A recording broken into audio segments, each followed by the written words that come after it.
Hello, ladies and jelly spoons. Welcome to 24K movies, TV shows, and video game reviews.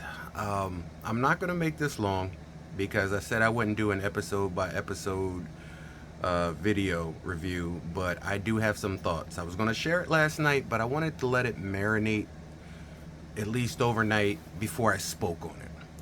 If you don't know what I'm talking about The Last of Us Season 2, or Part 2, or The Last of Us 2, however you want to refer to it. Now, this is a spoiler review, so if you did not watch it and you don't want spoilers, I recommend you turn away because something needs to be said. I'm going to say it, and that's what we do here.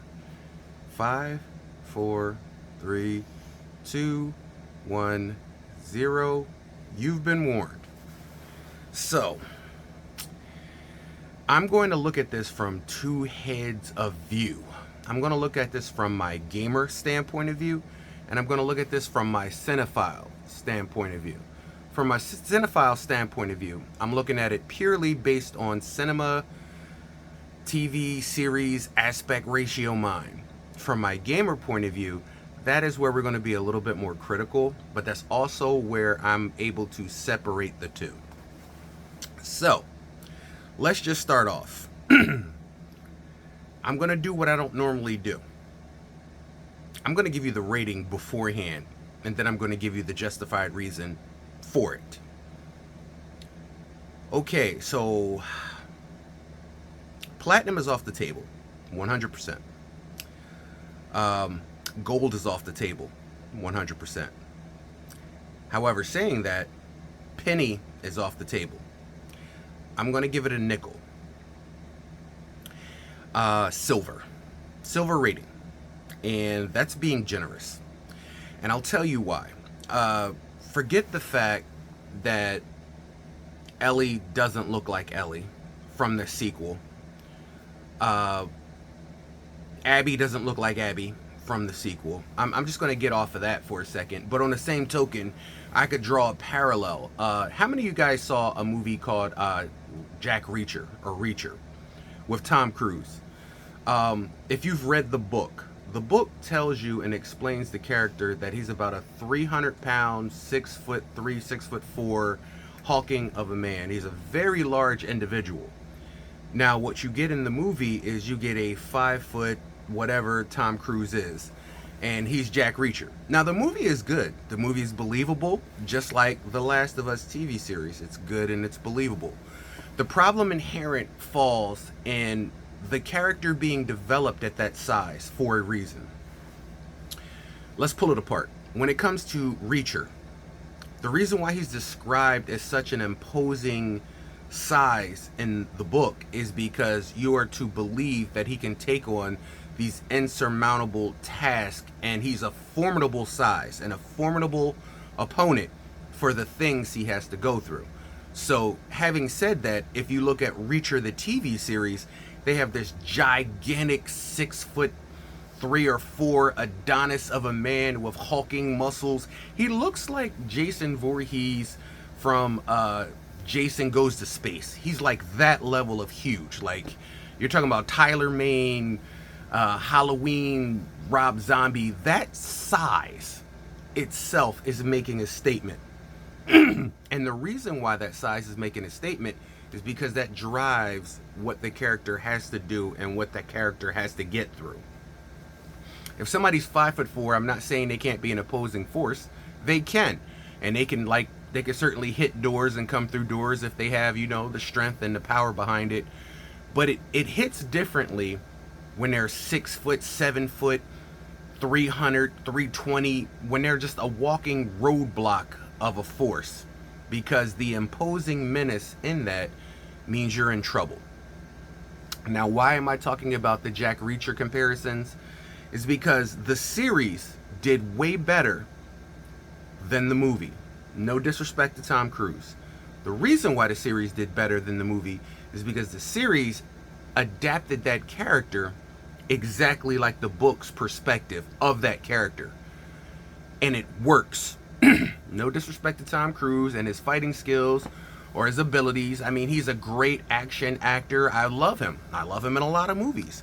Having said that, I prefer the TV series Reacher over the movies because the hawking Adonis of a man is more imposing of a force. Not that I don't think Tom Cruise could take on 25 people and come out on top with a smile on his face and maybe a trickle of blood from his eyebrow. But if you go and watch the Reacher series, literally one episode is all you need. You could just jump into the first episode. When you understand, when you know, there it is. When you understand the purpose of the size is because there is a dimensions aspect to that character for a reason. It plays a whole host to the story. It's also its own character. Now, when we come to The Last of Us, the game and the movie, they're going to be two separate entities. I get it. But what made the game so powerful and impactful is how it was written, how it was described, and how it was executed. Now, when it comes to the TV series, if you're going to defer from the game, then do it all together. Make it your own thing. Let it be your own thing. Run with the ball your own way. 100% take liberties and do it that way. But don't pull from the series and make it a tailor fit. I'm going to pull this, I'm going to pull that, I'm going to change this, I'm going to change that. Because now what you have is you don't have the same product that you started out with. And that's where it becomes a problem. Now, for the fans who are just cinephiles and know nothing about the game, who are not gamers and do not go through it, you're not going to understand this aspect. The aspect I'm talking about is Joel being killed off. There's no other way of putting it. The reason why that was so vile and it hit so many characters is because you spent an entire first series of the game bonding with Joel, bonding with Ellie, and there's this relationship. So when Joel is taken from you so violently, you have a viewpoint of Ellie that you want this woman to die. You want her to go in the worst way imaginable because of the trauma that you were taken through and how it was portrayed. How it's portrayed is a lot because it affected the fans of the series very harshly. Very harshly. And then on top of that, they made you play as Abby, the person who just killed Joel, throughout the story. So it sucked because not only did you kill the main character off, which by all means, do what you need to do, but you made us play as her who did it to try to give us her point of view, which most of us didn't care at that point. But I understand that's splitting hairs. But the scene qualified for a certain amount of violence and trauma because it's meant to push our main character, Ellie, past her breaking points to be consumed with vengeance so far that she would lose her relationship, her life at the town, her stability, her mentality, and even body parts. She was willing to sacrifice everything for revenge because of what happened in that moment with Joel and Ellie when Abby took his life. The TV series softened the blow. First of all, let's talk about this because it doesn't make sense to me, and I don't know why you swapped the characters the way you did. First of all, his brother Tommy is supposed to be with him because Tommy is supposed to come to and see his brother destroyed. He's supposed to come to and have that same level of vengeance. You robbed him of that moment. You robbed the character of that antithesis. You robbed him of his character arc's change. Because even though Tommy becomes this different character after it, and they all become different characters, Tommy was robbed of that position because this is his brother. And he knows what happened to his first daughter. He saw what happened to his first daughter. The attack, the brutal assault on Tommy with the gun, but knocking him out, it was all part of a same traumatic moment. For you to swap him with Dina and give her a needle to make her go to sleep. It was non-violent in a moment where you're supposed to be violent. This is the moment that's one of the most violent moments to fans in the series. This is supposed to be the game changer, but yet and still you softened the blow of Dina on the same token while continuing the assault on Joel. If you're going to change it, then change it altogether. Change how it happens. Change the reason it happens. Because I'm going to tell you, anybody who knows Joel as a character, anybody who's played as him, anybody who's followed the storyline, matter of fact, if you followed season 1, there's no way in hell he's going to see a town burning where he lives, his brother lives, and he knows Ellie is, and he's going to cast that aside for a stranger. Joel would never, and I want to reiterate that, he would never cast aside his daughter, his new daughter, and his brother for a person he just found that is in no danger whatsoever right now.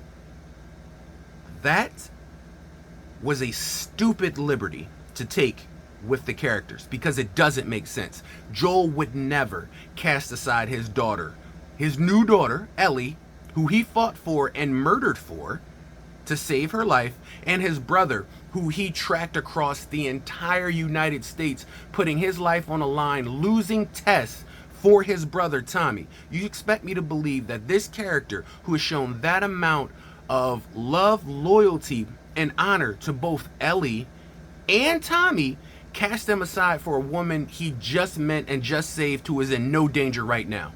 Joel would never turn his back on that. Never. So the fact that you even made that scene, and the sad part is the maker of the game was on board with all of this. And I don't get it. I don't get it. And this is the problem with modern TV, because this agenda to shape and change something to a woke ideology is horrible, because it messes with the story. And that's all these things are, is stories. You already had a great story. You proved that with season 1. Now you're going to go Walking Dead. Remember how The Walking Dead failed? You're repeating the same exact scenario, and I don't understand why. First of all, like I said, Joel would never turn his back on Tommy and Ellie for somebody he just met. And in the game, it doesn't happen that way, because it makes sense how Joel ends up there. It makes sense. It shows you how it makes sense. Second of all, at the weed dispensary, it was Dina and Ellie together who found that. And the reason why is because they share a moment, a romantic moment, that was cut out of the series. But it also shows you the depth of emotion for those two characters. It's a moment that needed to be, that was taken out. For what reason? Creative liberties? Not feeling it. Number 3, there is a scene in the game, in the very beginning of the game, where after the falling out, Joel takes the guitar he fixed back to Ellie and he plays her a song.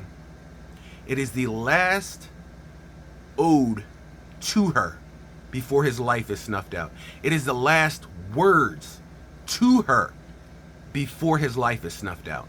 That is a very monumental scene to cut and cast out. That was stupid, because that showed that the anger and arguments they had between them, like she says it in the episode, she says, we're still Ellie and Joel. But you need to see that. Do you understand that? You need to see that. Him playing that guitar, and in the game, they make you play that guitar so that you can hear the song and the words he's singing to her. This is his final words to her. But in the TV series, you left the final words in argument at the dance. Again, you rob us of a rich moment which pushes her past her breaking point. What is the reason for that? I don't understand. That is just simply bad writing. And the funny part is, you already had it done for you in the game. All you had to do was follow it verbatim. So it's crazy, because some parts of the episode were exactly from the game, and then some parts had nothing to do with the game. Now, don't get me wrong. It's your property. You do whatever you want with it, but you're making the same mistake you made with fans of the game. You don't need to satisfy a world view of your property. You just need to tell the story right. Now, cutting aside that Ashley Johnson should have definitely played Ellie in season 2. Definitely. 150%. Look, I'm not trying to disrespect Bella Ramsey in any way, shape, size, or form. She's a great actress. But the facial range, the emotional depth, the story. There is a character written on Ellie's face in season 2 that anybody who's played the game understands. It is outright pain when Joel dies, which turns to ferocity, anger, and searing hate. The eyes she gives Abby before she's knocked out. She's kicked in the face and knocked out, which they didn't do that either. She comes to in the game and sees Joel dead. It's another small micro transaction that they changed, and it was stupid, and it was lesser for it. We got a lesser, softer blow. But then on the same token, you're going to try to take Joel out violently, and you want the audience to be on board with that. So it doesn't make sense. If you're going to soften the blow, cushion it all around. Change the death scene. You have that ability, but you didn't do it. Now, Dina being in the room was stupid. It holds no weight. That holds weight to Ellie. It doesn't hold weight to Tommy, which that's his brother. It doesn't hold the same weight. That's part of the reason why I didn't like that. And when she comes into the room and backslashes the face with the knife blade, she almost slices that dude's face in half. She did in the TV series. He has a little tiny cut on his forehead. Why would you? And I'm going to also push past the fact that the ethnic female who was part of Abby's group had hair that was thick, curly, and it made her stand out. It looked like somebody who was through an apocalypse. What is this thing with you shaving off black women's hair and making them completely bald for a scene? Maybe the actress looks like that normally, so then why didn't you choose another actress? That's not how the character looks in the game. That's not. The character is described in the game, even shown in the game a certain way. And Eugene, what the hell's with Eugene? You know what? I'm not even going there because that's the gamer side of me raging up. We're going to smooth it back out, put peanut butter on it, and bring it back over to the cinephile side. I can get past that.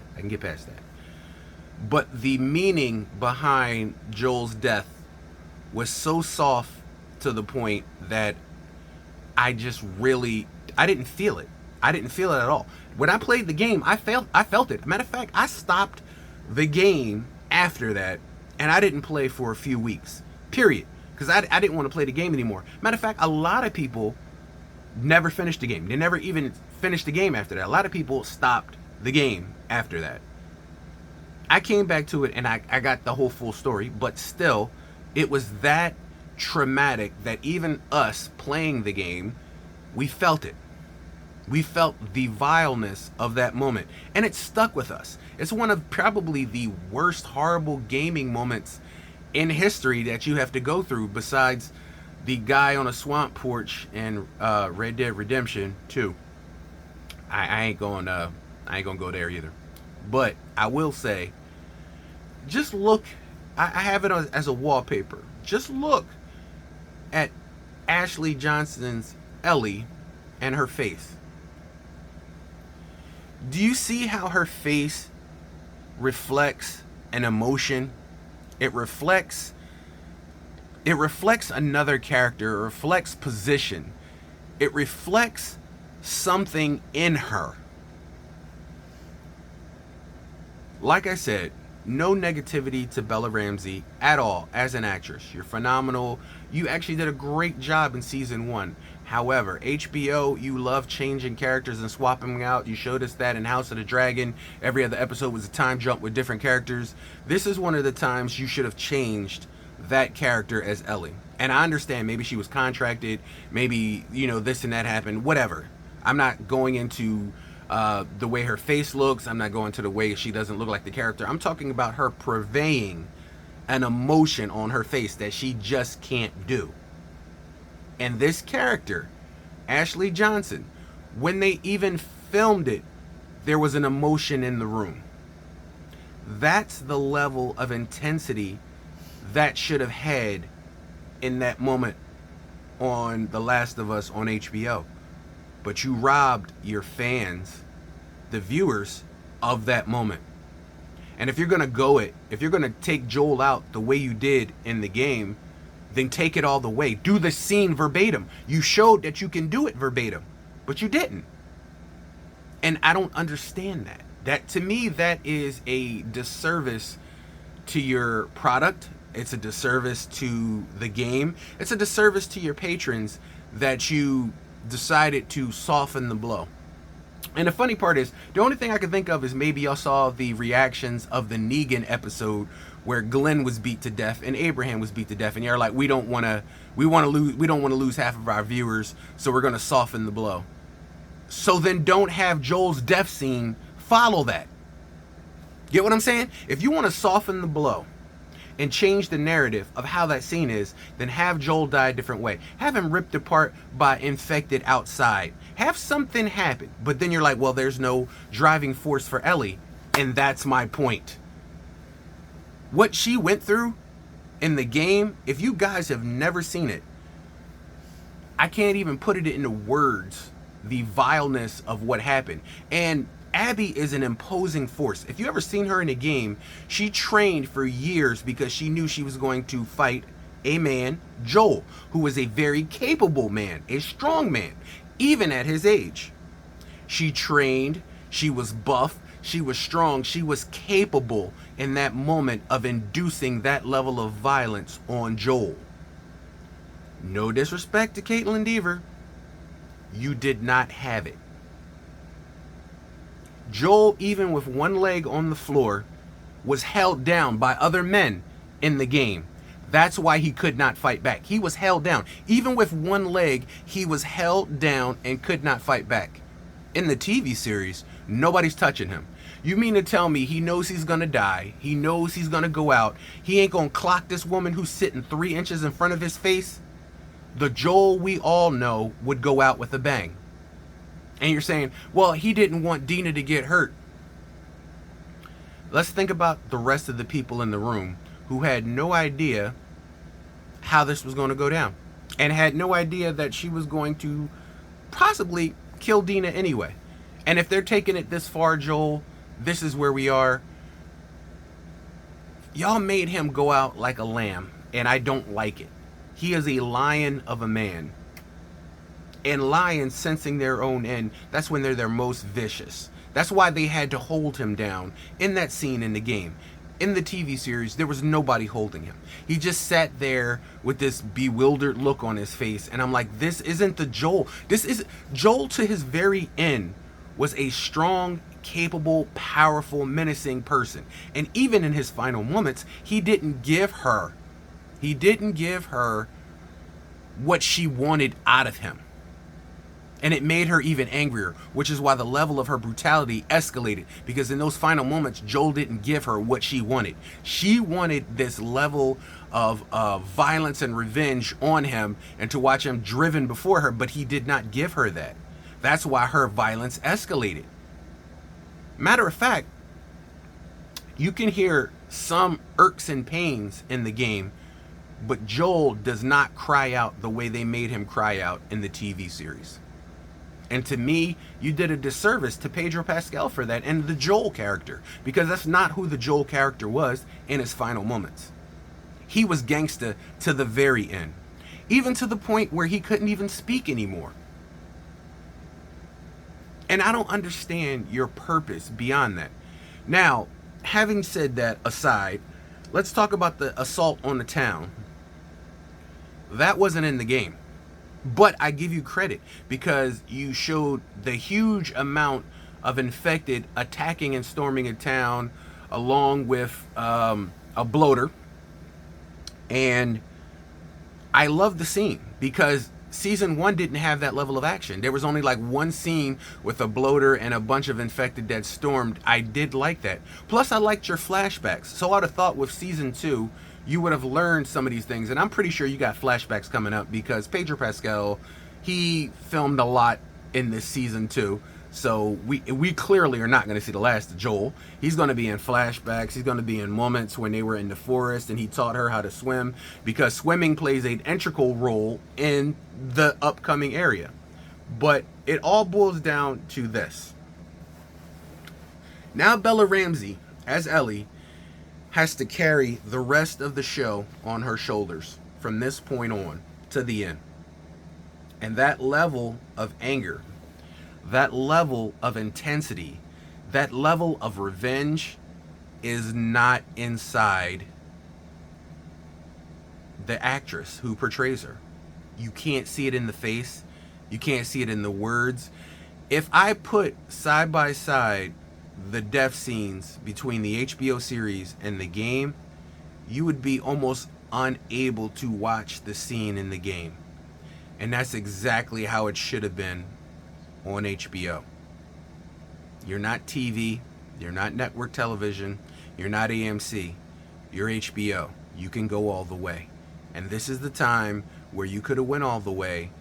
And I don't know if pressure from the studios, pressure from woke idealists forced this, but you did a disservice to your product, 100%.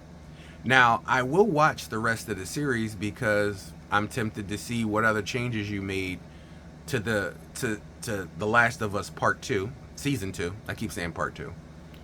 But as of the gamer in me, this is where the gamer in me has to check out. So as the series progresses and I watch the rest of Part 1 and Part 2, because I know y'all split it into 2 seasons because you just want to sell a product at this point, I, as a gamer, have checked out. The gamer version of me has checked out over The Last of Us Part 2. The cinephile version of me wants to stay and see the ship go down. But you lost me as the gamer in this episode. Not because of just what you did, but because of what you didn't do. And if you really wanted to soften the blow, then why show the whole death scene with Joel? Why show the beating? Why show that entire part if you wanted to soften the blow?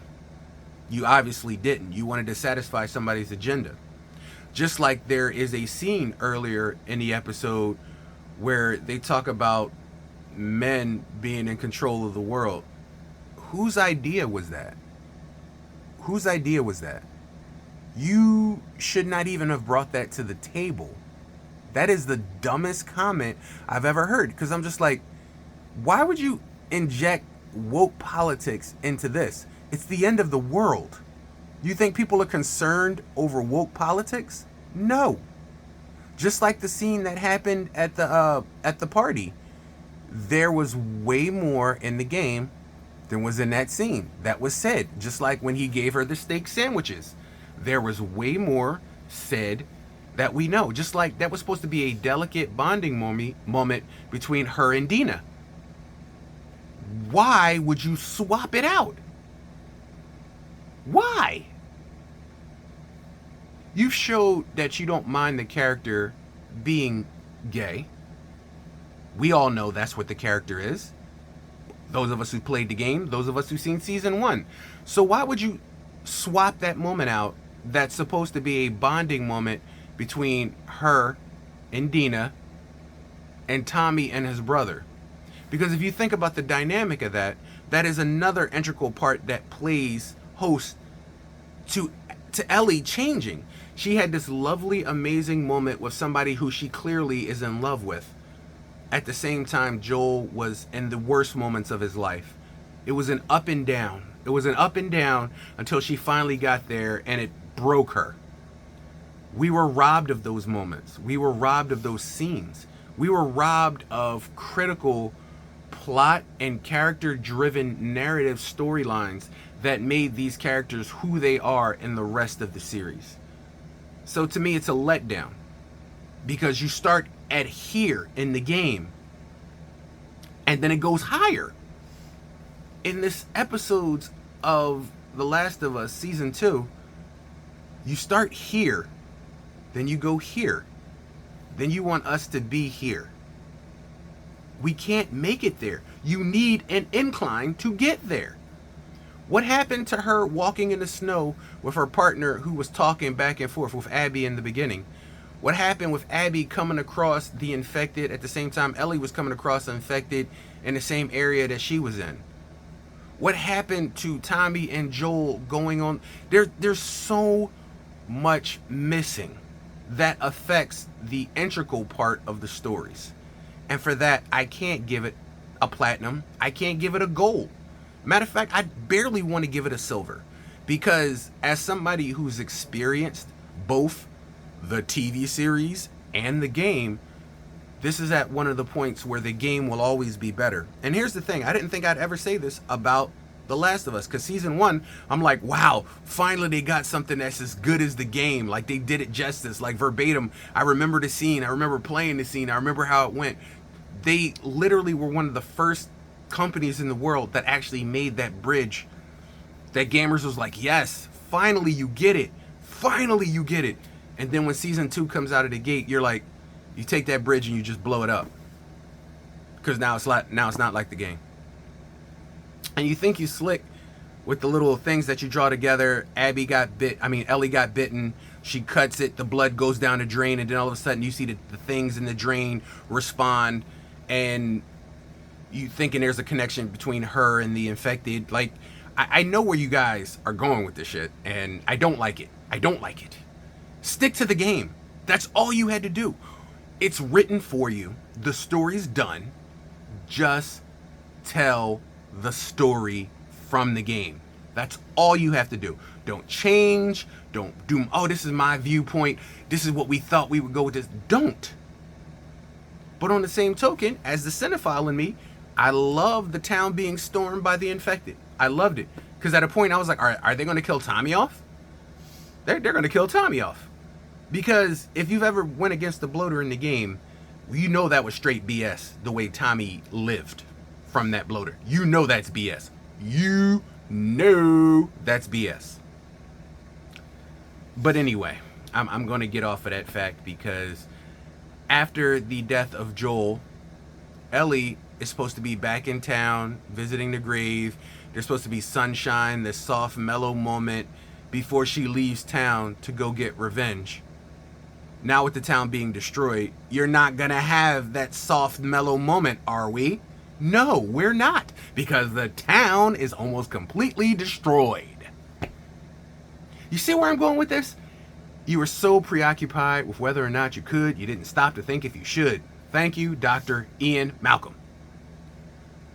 You've changed the chemistry of what made the game amazing for your viewpoints, your ideologies, and here's the thing. You're all welcome to do that because it's your product, it's your property. And you know what? At this point, like I said, this is where I separate the gamer from the cinephile. The gamer has checked out because as a gamer, I can't go with you any further. You literally have screwed us twice. You screwed us in the game by killing off Joel and making us play as Abby, and it was a harshness thrust down our throat. And now in the TV series, you do it again to your gamers by changing the narratives of all the characters, changing where they are, changing the chemistry of the scenes to where it means nothing. And then you expect us to believe that Ellie is now driven so far by revenge that she's going to go through everything she goes through. And she goes through a lot. She goes through a lot. And I'm not buying it. I'm not buying it. It would have meant more if you just did the scene verbatim like you have been doing from The Last of Us Season 1. So for me, as a gamer, the gamer has checked out. So the gamer is off playing other games, Call of Duty, Sniper Elite, I don't know, maybe The Last of Us, the series, in the game again. But as the cinephile, I'm going to steer the course and go down with the ship. I always do. I was there for the last episodes of The Walking Dead, which, by the way, weren't the last episodes of The Walking Dead because they spin off again of another spinoff of a spinoff. And I've never seen a TV series have so many spinoffs. It's like Law and Order now. Like, there's so many different Law and Orders, like Criminal Intent, SVU, the one from England. Like, there's so many different spinoffs that you can't keep your mind on what's going on. This is what happened with The Walking Dead. Spinoff after spinoff after spinoff after spinoff after spinoff. That weird one with the kids, Maggie and Negan. You got Daryl and Paris. You got Carol. I don't even know because what the hell is going on? You got the Fear the Walking Dead, which is actually really good until you kill off the main characters like you did in the original series. Rest in peace, Nick. You were my day one. Nick, you were my day one. You always have been. And I can't explain how you related to Johnny Depp, but you related to Johnny Depp. Your mom ain't tell you everything. I'm telling you. Your mom ain't tell you everything. I don't know if it was like a hotel room night and they was together and your dad wasn't around, but you are Johnny Depp's son. It has been confirmed. The lie detector determined that was a lie. Anyway, Nick Delane, was it Nick Delane? Frank Delane, which played my boy Nick in Fear of the Walking Dead. By the way, I am going to, after season 5 of The Walking Dead, I'm going to say Fear the Walking Dead seasons 1 through 3 were probably my favorite thing about the Walking Dead universe. Nick, bro, the brilliance, the thought processes, and the fact that it's coming from a fiend, a crackhead, on their perspective of the world always being hell, now they're just adapting into it. Bravo, bravo. Bravo, bravo, bravo. As for the rest of The Walking Dead, I checked out because I read the graphic novel, the books. And like I said, yeah, I checked out. But I stayed the course and went down with the ship with everything that happened. Rick and Michonne wasn't bad. But I'm just done. You know what I'm saying? When you get to a point where you keep a show past its due date, it expires and smells like old milk. Yeah, it still looks like milk, but if you try to drink it, you're going to be sick as hell. And that's what happened to that product. It's sick as hell. Like, I know it's, new seasons of the Dead City and Spin City and Instant Sugar, whatever the hell it is. I don't care about the subsequent spinoffs anymore. You said this is the final episodes of The Walking Dead, but your pockets could not deny spinoff after spinoff after spinoff after spinoff after spinoff. And I had to draw the line somewhere. We'll see if I have to draw the line in The Last of Us. But in my book here from the Game Dojo, 24K movies, TV shows, and reviews, I'm going to 100% emphatically tell you that it is a silver. And that is being generous. As a gamer, it would be less than rust. But as a cinephile, I'm good enough to give it a gold. No, I didn't say gold. I said silver. I want to give it a gold because of the zombie scenes that happened and when the town was stormed, because it was pretty awesome. Pretty awesome. I'm not going to take away from it. I want to give it a gold. I want to for those scenes alone, but the problem with that is if I give it to it just for those scenes alone, I don't know. I'm of two minds. I want it.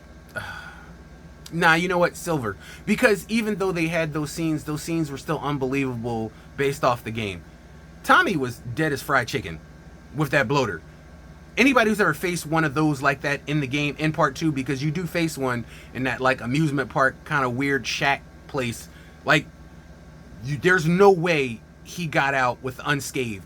Matter of fact, Tommy fell down to the ground like it was a Friday the 13th movie.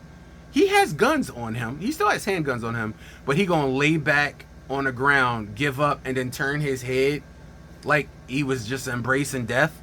That's not Tommy. Do you see what I'm saying? How you literally, yeah, you know what, silver. Definitely silver.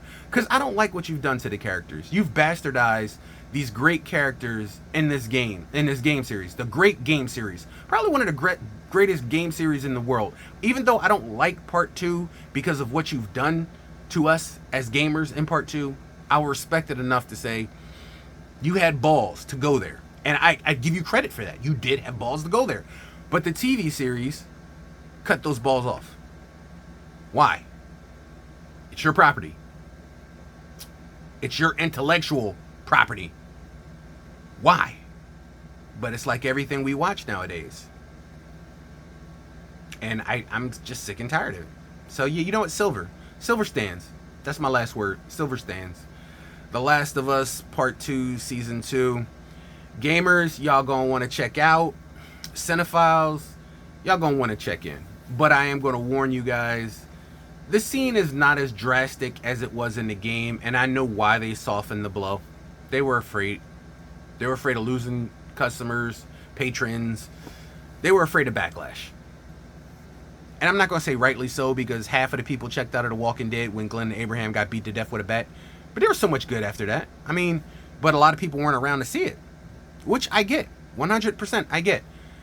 Violence for the sake of violence never is really good on TV. But when you're driving it as the unstoppable force of revenge in your game, you shouldn't have been afraid to go there. And that's the point. Because you're going to say you were afraid to go there, we softened the blow, but then you're going to keep the same death scene for Joel. So it doesn't make sense. So either give me all the brutality or none of it. I'd have been okay with either. But you didn't. You satisfied an agenda. And I'm sorry, that just ain't gonna stand. It ain't gonna stand. Anyways, from 24K, movies, TV shows, reviews, I'm not gonna do a blow by blow anymore for these episodes. I'm just gonna probably wait till the series is done, which is not gonna be done because it's gonna be split in between two. I'll just say this season is done. But yeah, there it is. It's it, and that's that. Cut. I'll see you guys next time. Silver. But on the real, like, I mean, what else is there on TV right now to watch? So, yeah, kind of stuck.